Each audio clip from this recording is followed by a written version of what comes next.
Abdiin koo jira maaliifan gadda obseetan eegaa borittan gammada Siyoonii dhufee kan na boqochiisu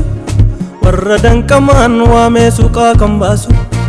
warra kan kootiif jira jireenyi jedheen waameera hin bannu nuuni Abdiin koo jira maaliifan gadda obseetan eegaa borittan gammada Siyoonii dhufee kan na boqochiisu warra danqamaan waamee suuqaa kan baasu warra kan kootiif jira jireenyi jedheen waameera hin bannu nuuni Eebagaa rakkinni kun darbaa eebagaa mo'eera gooftichi Eebagaa waan hundaa dabarsee eebagaa kan kooti mo'ichi Eebagaa rakkinni kun darbaa eebagaa mo'eera gooftichi Eebagaa waan hundaa dabarsee eebagaa kan kooti mo'ichi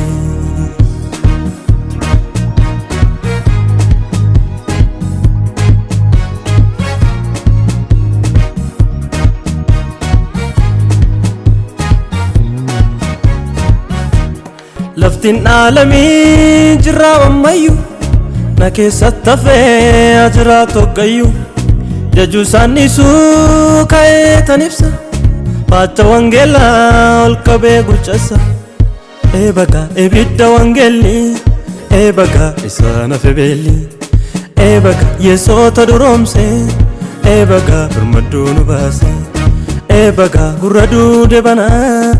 Eebagaa sabni gooftaa manaa Eebagaa ibidda wangeelli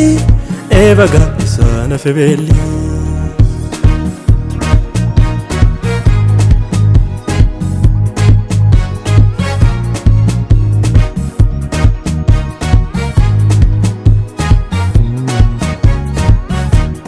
Wantati jettee akkam naatti tola Eessa dammaffaan kootti mi'aawu jaala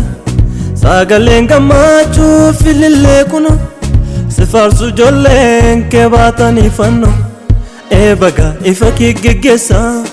Eebagaa warra sitti amanu Eebagaa kan jette raawwatta Eebagaa ofii huba funaanu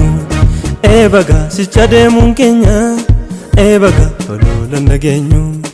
Eebagaa warri kakuun baane Eebagaa lammatan deebinu